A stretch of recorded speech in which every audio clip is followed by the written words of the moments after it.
Bonjour à tous et bienvenue sur le stream de Cult & Click. Ici Ken Bogard, je suis évidemment avec Ker. Salut Ker. Salut mon cher Carnet. Alors les gens qui ne connaissent pas Ken Bogard, ça va absolument rien vous dire. Ne vous inquiétez pas, vous êtes bien sur la chaîne YouTube de Cult & Clock pour cette Cult & Clock de Cult & Click pour Cult & Clock, c'est pas mal. Hein. Pour une vidéo un peu spéciale, j'ai l'impression de dire ça à chaque vidéo, mais oui, de toute façon, ce que l'on fait pour vous est spécial. Ça vient du cœur. Vous le savez très bien, là où le Comic-Con, comme vous voulez, a eu lieu ce week-end, et il y a eu évidemment énormément d'infos, énormément de trailers balancés, et c'est dans cette vidéo, on va s'attarder sur toutes les infos et tous les trailers balancés par Marvel, que ce soit sur Netflix, que ce soit ailleurs, les films, les séries, les acteurs confirmés, les acteurs déconfirmés, ça se dit pas, mais on va le dire quand même, et on va commencer, mon cher Ker, par une info de la plus haute importance. Alors, petite info quand même, Big B n'est pas là, malheureusement. Et oui. Il travaille et on aurait bien eu besoin de son expertise sur les deux vidéos qu'on fait donc sur le Comic-Con super-héros, donc celle-là de Marvel et celle de DC Comics. D'ailleurs, oui, c'est une vidéo Marvel. Oui, j'ai un t-shirt de Harley Quinn. Ça n'est pas grave. Et on va commencer tout de suite par, en effet, une petite info. Marvel Studios a changé son logo et a changé également sa petite animation avant les films. Elle est beaucoup plus longue. Maintenant, elle fait genre 40 secondes. Donc voilà le logo, l'animation, on l'a pas puisqu'on passera pas de vidéo dans cette vidéo. Quelle est la différence ? Elle est légère. Avant, il y avait le gros Marvel Studios en dessous. Donc ça a légèrement changé. L'animation par contre c'est dans les lettres Marvel qui apparaissent progressivement, il y a tous les personnages des extraits de films. Captain America, on voit Scarlet Witch, Black Widow, ça y est, ouais, ils ont du contenu pour arrêter de mettre les pages de comics qui se tournent, ce qui était bien mieux quand même. Ouais, moi j'aimais bien la musique de la première animation, là je l'aime un petit peu moins, celle-là. Qu'est-ce qu'on peut dire du Comic-Con de Marvel qu'il a fait un peu moins parler, j'ai l'impression, que celui de DC Comics, que les films de la Fox, donc Marvel Fox a été très discret. Notamment Spider-Man par exemple. Non, Spider-Man c'est Sony, et justement Sony a incroyablement fait parler avec Spider-Man Homecoming, ce qui fait réfléchir à mon avis la Fox. Du côté de la Fox, on a eu que la série Légion, par contre très bonne bande-annonce pour la nouvelle série.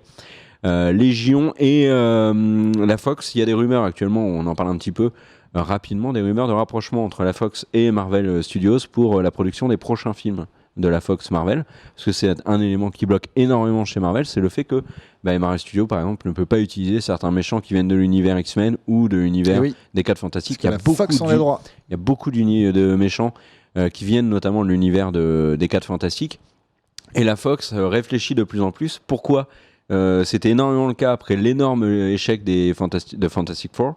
C'était un peu moins le cas depuis le succès de Deadpool. X-Men Apocalypse n'a pas très bien marché, et surtout la Fox voit l'incroyable engouement qu'il y a pour Spider-Man Homecoming, qui est fait avec Marvel Studios et Sony. Il y a des personnages notamment de Marvel Studios qui arrivent dans ce nouveau Spider-Man. Il y a Iron Man, Captain America a dit qu'il voulait en être aussi, enfin l'acteur. Donc du côté de la Fox et de Marvel, apparemment ça négocie, mais ça devrait mettre un petit peu de temps. On va commencer par la grosse info du Comic-Con côté Marvel. Et comme quoi, il n'y a pas eu vraiment de grosse info. Si, c'est une grosse info quand même. Pour moi, c'est un énorme coup de Marvel.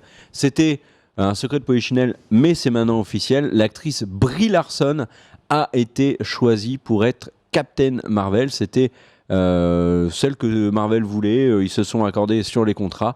Brie Larson est donc Captain Marvel. Elle est apparue lors du panel Marvel. Elle a notamment mis une photo d'elle sur Twitter et Instagram en t-shirt Marvel pour dire je suis Captain Marvel.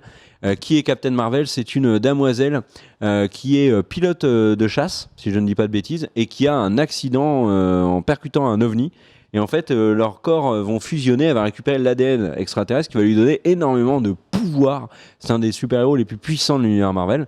Et Captain Marvel arrive, donc c'est un des derniers films de la phase 3, donc de l'univers Marvel. Moi, je trouve que c'est une excellente nouvelle pour Marvel, car Brie Larson, quand même, signer Brie Larson aujourd'hui et dire voilà, notre Captain Marvel, c'est l'actrice qui a gagné cette année l'Oscar de la meilleure actrice, Golden Globes de meilleure actrice, BAFTA meilleure actrice. Pour le film Room, c'est quand même solide. Un film qui n'a absolument rien à voir avec dans ce dans quoi on va la faire jouer. Elle a du talent. C'est trop tôt pour le dire, mais on verra. Moi, je suis convaincu qu'il a eu le talent. Bon, moi, je suis convaincu que ce sera une énième actrice qui a gagné un César et que l'on va oublier dans les prochaines années. Un Oscar ? Oh non, je pense pas. Non, pardon, qu'est-ce que dit je un dis, César. J'ai dit un César, pardon, un Oscar. Est-ce que tu as vu la bande-annonce de Doctor Strange ? Oui. Tu veux passer à Doctor Strange ? Oui. Tu vois, j'attendais de pouvoir faire la transition parce que dans ces vidéos, je dois faire la transition. Mais vas-y, fais-les. Non, mais... Alors, t'en as pensé quoi de Doctor Strange ? Écoute, honnêtement, donc évidemment, vous le savez, je suis pas un fan de ce genre de film, voilà. Mais je tenais en tout cas à mater toutes les bandes annonces qu'on a pu voir pendant ce Comic-Con. De toute façon, je le fais. C'est mon devoir d'animateur de Cult & Click, de co-animateur de Cult & Click, que de faire ça. Et honnêtement, Doctor Strange, c'est celle qui m'a vraiment le moins plu. Celle que j'ai trouvée la plus dégueulasse, voilà, disons les choses comme elles le sont. Ouais, la moins bien foutue. Ça ne m'intéresse. Alors que, voilà, justement, ils avaient réussi à avoir Benedict Cumberbatch, un super acteur qui fait Sherlock en ce moment. Et bien, ça a l'air tout pourri quand même. Hein. Ah, tout pourri, peut-être pas, mais je te rejoins un peu dans le fait que moi, bon, je sais, tout le monde sait que t'exagères un petit peu, tu trolles, mais cette deuxième bande-annonce de Doctor Strange ne m'a pas passionné. Non. J'ai vu beaucoup de plans très inspirés d'Inception. Alors tout le monde a dit oui, ça met Inception à genoux, faut pas déconner non plus. J'ai pas été... Ça met Inception à genoux ? Attendez, on n'a pas vu le même trailer. Le moment où ils sont devant le fond vert tout dégueulasse, où on nous fait croire qu'ils... Vous déconnez les mecs ? Attends, agresse pas les gens. C'est probablement pas des gens qui regardent cette vidéo, c'est d'autres personnes. C'est mal foutu. C'est des trolls de l'internet. Et on voit davantage Mads Mikkelsen dans le film. Donc c'est le grand méchant du film. On sait qui il est. C'est un élève de l'ancien, joué par... Oh zut, j'ai un trou. L'actrice... Ah mon Dieu, ça va pas revenir alors qu'elle est super connue. C'est une demoiselle donc. Brie Larson ? Non, mais non. Il y a également première apparition de Benedict Wong qui va être le bras droit de Doctor Strange dans le film et pendant le panel qui parlait de Doctor Strange, ils ont beaucoup parlé du rôle de la 3D. Ils ont dit que c'était un film qu'il fallait voir en 3D car pour une fois la 3D elle est vraiment utile. On verra ça lors de la sortie de Doctor Strange qui sort cette année en novembre 2017. Non mais honnêtement Doctor Strange, 2016. On est en 2016, on n'est pas encore en 2017. Pas encore, bientôt. On n'a pas encore vu Star Wars Rogue One. Non, pas encore. Bon, bah alors c'est bon. On verra ça à Noël. En 2016. Non, honnêtement, vraiment, bon, maintenant sans Tilda troll. Swinton. Exactement, bravo. Sans troll maintenant, j'ai pas du tout aimé. Alors, il faut savoir que ce Doctor Strange sera en gros les commencements de Doctor Strange, la genèse. Qui est en fait un thème récurrent dans ce genre de film. On voit la jeunesse. Et ce qui me fait que vraiment, honnêtement, en voyant la bande-annonce, j'ai l'impression d'avoir vu une bande-annonce qui me montrait ce qu'aurait pu être Batman Begins s'il avait été mauvais. Oui, mais bon, c'est qu'une bande-annonce. Exactement, c'est déjà qu'une bande-annonce. Mais moi, par exemple, une des choses qui fait que je préfère, malgré le fait que Marvel a fait de meilleurs films pour l'instant que DC, je préfère ce côté plus sombre, plus terne, notamment en termes de couleurs. Là, les couleurs qu'on a pu voir de Doctor Strange, par exemple, de son costume, ne me plaisent pas. Moi, ça me plaît pas l'œil. Voilà. Et effectivement, je vais revenir sur Inception. J'ai l'impression que les effets spéciaux sont vraiment tout pétés. Tu sens le fond vert et à partir du moment où tu sens le fond vert, c'est que c'est pas très très bon signe. Ouais, bon après ils sont peut-être pas finis. Moi j'avoue, j'ai pas été non plus particulièrement séduit par ces infos sur Doctor Strange. J'ai également une affiche qui ne m'a pas plu non plus, qui a été dévoilée lors du Comic-Con d'ailleurs. Tech, si tu peux la mettre à l'écran, la voilà.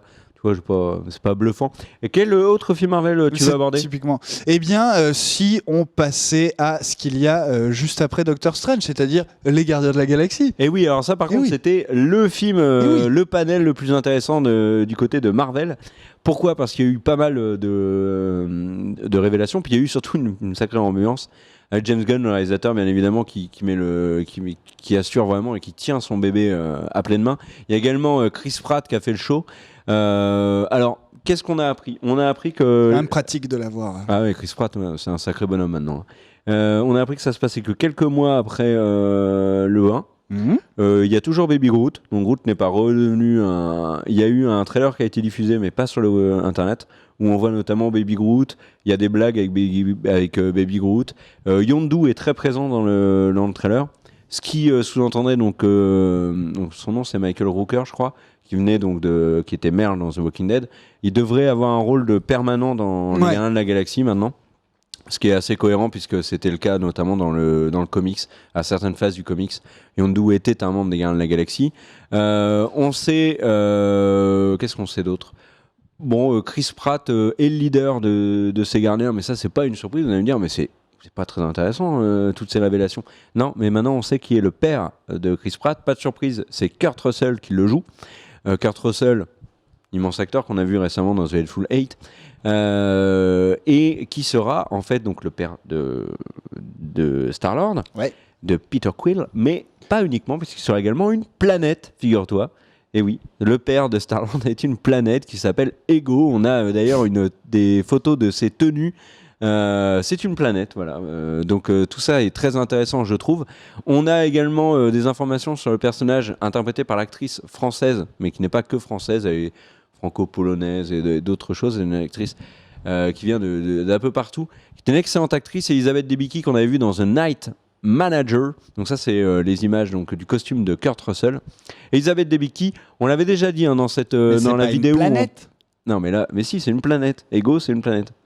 Elle n'est pas forcément ronde. Et on l'avait dit dans la vidéo, les nouveaux visages de Marvel. Nous sommes des planètes à nous tout seuls. Hein. S'il faut, on est situé juste à côté Marvel. De la prostate d'un géant là. T'as pas regardé Cosmos? Oui. Space Time Odyssey. Donc, ce que j'essaie de dire, c'est que Elisabeth Debicki, on en avait parlé dans la vidéo, les nouveaux visages de Marvel que vous pouvez retrouver sur la chaîne.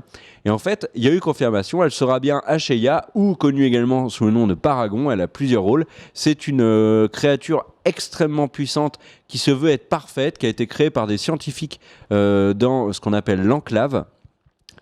Il se pourrait, on murmure que Doctor Strange pourrait intervenir dans les Gardiens de la Galaxie 2 car il a un rôle... Car il y a bien de la promo à faire. Oui, hein, mais il a surtout un rôle vis-à-vis de l'Enclave. C'est notamment lui qui serait intervenu sur Ashaya. Donc, bon, est-ce qu'il y aura Doctor Strange dans les Gardiens de la Galaxie 2 ? Why not ? Ce qu'on avait déjà dit dans la vidéo précédente, c'est que peut-être un des buts en fait de ce personnage-là, c'est de trouver l'homme parfait. Et donc comme elle ne le trouve pas sur Terre et qu'elle a foutu un bordel élémentiel sur Terre, elle est partie dans l'espace pour aller voir dans d'autres mondes s'il n'y a pas l'homme parfait ailleurs. Parce que sur Terre, il n'y avait pas l'homme parfait. Alors, visiblement, elle ne nous avait pas rencontrés, mais enfin peu importe, c'est son problème. Peut-être n'étions-nous pas nés, tout simplement. Ou vous qui nous regardez, peut-être ne vous avez-elle pas vu, tout simplement. Il faut flatter l'ego. Toujours. Il faut flatter la planète.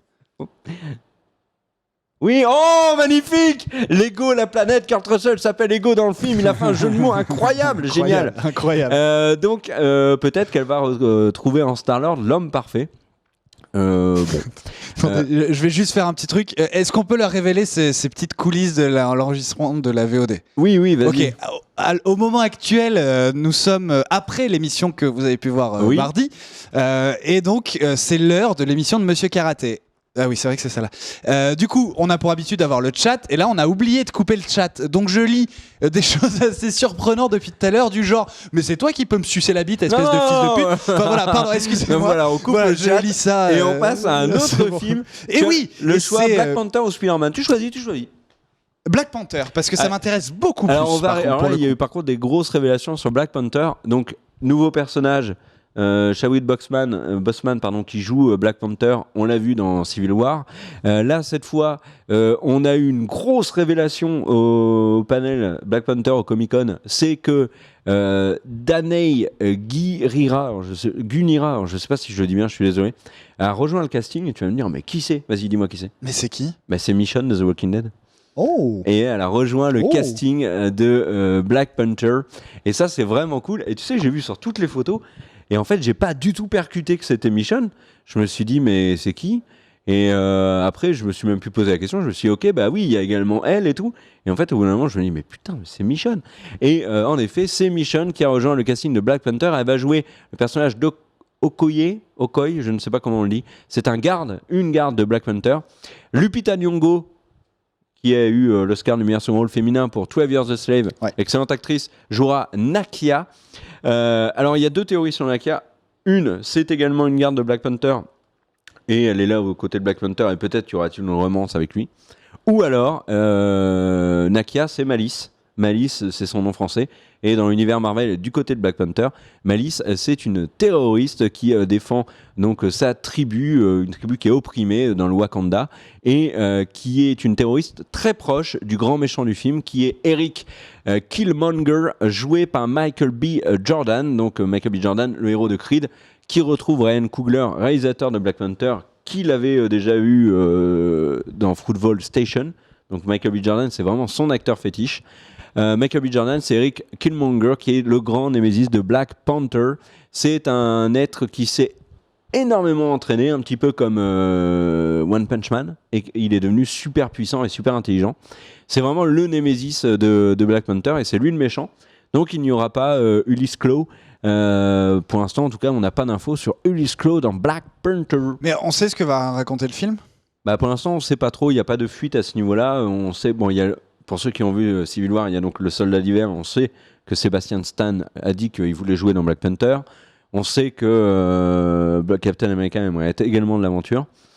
Donc on verra, est-ce qu'il y aura une scène avec Captain America, Soldat d'hiver, et puis ensuite l'histoire avec... Ce sera donc dans la catégorie groupe sexe de votre film, de votre site porno préféré. mais tu es fou ce soir. Excusez-moi. Et oui. On va parler maintenant de Spider-Man Homecoming. Et oui, et donc Fox qui ne fait pas ce film. Mais non, pourquoi ? C'est Sony. Parce que ça a toujours été Sony, Spider-Man. Et là maintenant, c'est donc le premier Spider-Man, un truc qu'on attendait énormément. Spider-Man avec Marvel Studios et Sony, enfin qu'on attendait. En tout cas, ça a permis de reboot et d'oublier donc les The Amazing Spider-Man. Pauvre Andrew Garfield. Maintenant, c'est un nouvel acteur, Tom Holland, beaucoup plus jeune, qui d'ailleurs s'éclate et fait le con sur la scène du Comic-Con. Ce qu'on peut remarquer avec la photo du casting, c'est que c'est un casting qui est très jeune. Il y a eu une confirmation. C'est Manny dans Modern Family Non, c'est pas lui. Il y a Michael Keaton qui a été confirmé comme méchant et il va jouer le vautour. Oh, mais attends, je pense à un truc. Pourquoi ils n'ont pas pris Michael Keaton pour jouer Thor ? Michael Keaton, ça aurait été génial. Ah oui, oh, ça va loin. Ouais. Et donc nous avons une des grosses révélations, c'est que l'actrice chanteuse de Disney Channel, Zendaya, qui visiblement est très connue chez les très jeunes. Moi je la connaissais pas. Tu la connaîtras quand elle se rasera la tête et qu'elle fera des clips chelous, t'inquiète pas. Dans pas longtemps tu la connais. Donne-lui 5 ans, dans 5 ans elle est connue. Donc Zendaya, on sait quel personnage elle va jouer Michelle. On n'a que ça comme info, mais il y a beaucoup de sites qui ont creusé pour savoir un petit peu qui pouvait être Michelle. Et il y a une Michelle, figure-toi, dans l'univers Spider-Man, c'est Michelle Gonzalez, qui est une avocate qui est amie de Peter Parker, sauf que c'est quand Peter Parker est beaucoup plus vieux. Donc là, ils sont beaucoup plus jeunes. Il est en train de faire ses études.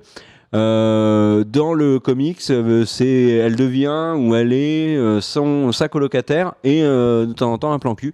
Donc on va voir ce que va être Zendaya. Ça n'est pas confirmé qu'elle est Michelle Gonzalez. Elle peut être bien évidemment quelqu'un d'autre. En film, il nous reste quoi ? Il nous reste Thor Ragnarok, figure-toi. Ouais, en fait, il va nous rester pas des trailers justement, mais plus des confirmations. Ouais, alors sur Thor, il y a un truc qui est intéressant, c'est des photos de l'armure de Hulk. Qui ressemble beaucoup aux armures de Planète Hulk. Si ce n'est, il y a quasiment rien eu sur Thor Ragnarok. Il y a eu une petite vidéo comique du réalisateur. Et il y a eu une confirmation, c'est qu'il y aura Suture dans le film. Suture, c'est qui ? C'est une force démoniaque élémentaire. Donc c'est un truc de feu, il ressemble un peu à Ragnaros pour ceux qui ont joué à World of Warcraft. Et c'est un grand némésis d'Odin. J'ai lu un peu son histoire, il est tout le temps en conflit avec Odin. Donc là, il va être en conflit avec Thor. Et il est lié à ce qu'on appelle l'apocalypse d'Asgard, qui va être le thème de Thor Ragnarok. Ouais. Donc c'est une confirmation de Suture. Alors, j'espère que j'ai pas dit de bêtises, je suis pas le méga spécialiste Marvel. C'est plutôt Guigui aurait pu nous dire si on avait dit des bêtises. T'as oublié un truc, il se bat surtout avec son point de suture. Je suis on fire. Voilà. Et donc après Thor Ragnarok, veux-tu nous parler d'autre chose ? Oui, je veux parler d'autre chose. Après Thor Ragnarok, ça, on revient sur les Gardiens de la Galaxie pour dire qu'il y aura une attraction à Disneyland à Los Angeles, enfin c'est pas Los Angeles, mais en tout cas c'est en Californie, le Disneyland. Kevin Feige a annoncé qu'il y aurait donc une attraction des Gardiens de la Galaxie à la place de la tour de la Terreur. Enfin, elle va être modifiée et la tour de la Terreur, ça va être les Gardiens de la Galaxie et on va donc devoir sauver les Gardiens de la Galaxie du collectionneur qui est voilà, le collectionneur était dans le premier, c'était Benicio del Toro qui jouait ce personnage. Je sais pas d'ailleurs si on le revoit dans le 2. Dernière info cinéma sur Marvel. Eh ben, Josh Whedon, qui a réalisé Avengers 1 et Avengers 2, il a dit qu'il voulait refaire un film Marvel, mais un seul. Il a dit qu'il voulait enfin faire un film sur Black Widow. Il trouvait que l'actrice, le personnage de Black Widow et Scarlett Johansson méritaient un film et qu'il voulait le faire. Oui, puis c'était le seul pour qui voulait Josh Whedon, notamment quand je vais peut-être dire une connerie, donc peut-être que je m'arrête là. Non, il a toujours eu un attrait pour les personnages féminins très fort. C'est exactement Buffy, ce que j'allais dire. voilà. Buffy, il a de la housse. Oui, non, mais tu as tout à fait. Il a eu un problème récemment, Josh Whedon, d'ailleurs. Non, je crois que tu confonds avec Bryan Singer, qui a eu un problème. Non, bref, c'est pas. De toute façon, ce n'est pas le sujet de cette vidéo. Singer mais a eu un problème. Il a singé faux. Pas vraiment. Mais en tout cas, il a pas pu faire la promo de X-Men Days of Future Past à l'époque parce qu'il avait des problèmes avec la justice pour des affaires très de la saloperie. Cool. Parlons maintenant des séries. Un petit mot sur Agent of Shield. Le panel d'Agent of Shield a été expéditif. On n'a rien su sauf un truc. Ghost Rider, donc, qui était le super-héros joué par Nicolas Cage dans 2 films au cinéma, au secours, eh ben, il rejoint Agent of Shield. Il sera dans la prochaine saison d'Agent of Shield. On a des photos avec Chloé Bennett et Clark Gregg. Clark Gregg qui ne devrait pas revenir dans des films Marvel d'ailleurs. Là où c'est beaucoup plus intéressant, c'est qu'on a eu des infos sur deux types de séries. On a la série d'abord de la Fox, qui je crois va être diffusée sur FX. C'est Légion. Légion, c'est une série X-Men, figure-toi, avec un des acteurs de Downton Abbey dans le rôle titre. Je t'ai mis des photos, mon cher Tech. Légion, c'était Cousin Mathieu dans Downton Abbey, pour ceux qui l'ont vu. Je crois qu'il y a Aubrey Plaza dans la série également. Donc il y a un beau casting et la série a l'air hyper stylée. Je vous conseille de regarder le trailer de Légion, qui est probablement un des trailers de série les plus sympas qu'on a pu voir au Comic-Con. Ça a l'air bien barré et vraiment intéressant. Et il y a... Ah non, il n'y a pas encore d'article sur Cult & Click pour en parler, mais en tout cas, toutes les infos Marvel qu'on vous a citées là sont visibles sur le site cultandclick.com, rédigé par moi-même, mais aussi et surtout par Marquis Dely et par Medjay, qui a fait énormément d'articles. D'ailleurs, je les remercie. Tu vois, c'est une série qui a été créée par le mec qui a fait Fargo. Donc c'est quand même intéressant. Sur le papier, il y a moyen de faire un truc stylé avec X-Men Légion. Ouais, enfin, oubliez pas que Fargo, il y a un film à la base, tout l'univers est créé par les frères Cohen. À chaque fois, j'essaie de faire un truc positif, ça va pas. Il a peut-être créé la série, mais tout l'univers est créé par les frères Cohen avant. Et Matt, la bande-annonce, elle est vraiment réussie, je trouve. Je regarderai. Tu sais que c'est une des bandes-annonces que j'ai pas voulu voir parce que je me suis dit, oh, une nouvelle série comme ça me fait chier, j'ai pas envie. Et en fait, au final, c'était une agréable surprise. On termine les séries par Netflix, mon cher. En vérifiant quand même qu'il n'y a pas un truc derrière. Il y a beaucoup alors, sur Netflix. Sur Netflix, oh bah pas tant. Enfin, il y a pas. Tu vas devoir utiliser ton genou. Ah, j'utilise mon genou. Qu'est-ce qu'on peut dire sur Netflix ? Il y a un court trailer, très très court, pour nous montrer The Defenders. Exactement. C'est juste le nom. Avec la chanson de Nirvana, du Exactement, coup, Rape ça, par Me. contre, c'est super stylé, le remix de Nirvana. J'ai trouvé super la cover est plutôt bien foutue et j'aime beaucoup l'idée du trailer. Ouais. Je l'ai trouvé assez stylé. C'est un teaser plus qu'un trailer d'ailleurs. Donc pareil, il y a un article pour parler de ça sur Cult & Click. N'hésitez pas à aller voir si vous voulez voir le trailer. On n'a pas le droit de vous le montrer, bien évidemment. Autre chose, on a appris qu'il y aura une saison 3 pour Daredevil. Je peux juste revenir à un truc sur les Defenders. Les Defenders, pour moi, c'est une série que j'attends parce que j'ai très envie de la comparer aux Avengers et du coup de me faire une réflexion sur est-ce que, j'allais dire le cinéma de super-héros, mais en fait je vais élargir à l'audiovisuel de super-héros. J'ai envie de voir la différence qu'un Defender pourrait faire par rapport à un Avengers qui lui a choisi le format film et un Defenders qui choisit le format série. J'ai très hâte de pouvoir comparer tout ça. Si on compare vraiment déjà avec ce qu'on a vu sur Daredevil, Jessica Jones, bon, Jessica Jones, jamais un peu à l'écart, mais par exemple, tu vois, le Vincent D'Onofrio dans le Caïd dans Daredevil, je trouve, pour moi, c'est vraiment le meilleur méchant qui a été créé dans l'univers Marvel depuis le début. Hein. Ouais, il y a peut-être Loki. En série, tu dis. Non, mais même si tu compares au film. Hein. Allez, il y a peut-être Loki. Non, je suis pas d'accord avec toi, mais je l'avais dit pendant Daredevil. C'est un de mes seuls bémols de Daredevil, c'est Vincent D'Onofrio. Moi, j'ai adoré Kyle. Ah, c'est dur. Bon alors, Daredevil saison 3 c'est confirmé, mais ça n'est pas une surprise. Il y a un petit teaser très rapide pour Iron Fist, nouvelle série avec un acteur de Game of Thrones qui jouait Loras Tyrell. J'ai oublié son vrai nom, mais en tout cas vous voyez de qui je parle puisque c'est Loras Tyrell. Ouais. De Game of Thrones. Petit teaser intéressant, on apprend donc comme dans le comics, c'est un survivant d'un crash d'avion qui a été recueilli par des moines et qui lui transmettent des pouvoirs incroyables qui lui permettront de mettre des coups de poing puissants, car tel est son nom. Iron Fist fait partie des Defenders avec Jessica Jones, Daredevil, Luke Cage. Donc ça, c'était les 4 annoncés, mais vu le succès de Punisher, le Punisher a été logiquement ajouté aux Defenders et on n'a pas eu d'infos sur la série du Punisher, même si l'acteur John Bertal était présent et qu'il a dit qu'il prenait soin du personnage parce qu'il savait que les gens l'appréciaient beaucoup. On va terminer avec Luke Cage. Il y a eu un trailer. Luke Cage, ça c'est une série que j'attends beaucoup. Elle arrive le 30 septembre sur Netflix. Toute la saison sera diffusée en même temps sur Netflix, c'est une habitude. Les trucs que je voulais dire sur... je vous laisse regarder le trailer. Par contre, moi je suis très content de voir Théo Rossi au casting. Qui est Théo Rossi ? C'est un des acteurs des Sons of Anarchy. Donc j'étais très content de le voir là. Et il y a un excellent acteur également. Qui joue qui dans les Sons ? C'est le latino qui a le crâne rasé. D'accord. J'ai oublié son nom. Celui qui... Oui. Ok. Mais j'ai oublié son nom, il est vraiment très bien dans les Sons. C'est c'est un bon acteur, Théo Rossi. Je vais dire Jude, mais pas du tout. Et un Juice. T'étais pas loin, c'est Juice dans les Sons, merci. Et dernier acteur vraiment que j'apprécie beaucoup, c'est Mahershala Ali, qu'on avait découvert dans les 4400, mais qui surtout s'est fait un nom et d'ailleurs est nominé aux Emmy Awards pour ce rôle, pour House of Cards, puisqu'il joue... c'est le Black dans... Un lobbyiste. Oui, il joue lobbyiste. J'ai oublié son nom, mais c'est celui qui joue le lobbyiste. Rémi Denton, voilà. Rémi Denton dans House of Cards. Désolé pour les noms, on n'a pas tout noté. Voilà. Et lui, il jouera le grand méchant de Luke Cage. Donc voilà pour les séries. Marvel, globalement, un panel intéressant. Faudrait faire un crossover avec la Cage aux folles, ça ferait Luke Cage of Fall. Ce serait... Et dedans, tu mets Nicolas Cage of Fall, et c'est bon. Donc voilà pour le panel Marvel. T'as des choses à ajouter ? Qu'est-ce qui te botte le plus dans tout ce dont on a parlé ? En fait, ce qui me botte le plus dans tout ce qu'on a parlé, c'est ce qu'on voit là, à l'instant, sur l'écran, c'est-à-dire les séries Netflix. Netflix nous a prouvé avec Daredevil, un peu moins avec Jessica Jones, même si Jessica Jones reste au-dessus de toutes les autres séries de super-héros. Moi, j'attends les séries Netflix avec grande impatience. Moi aussi, et j'attends avec grande impatience également les premières images de Captain Marvel.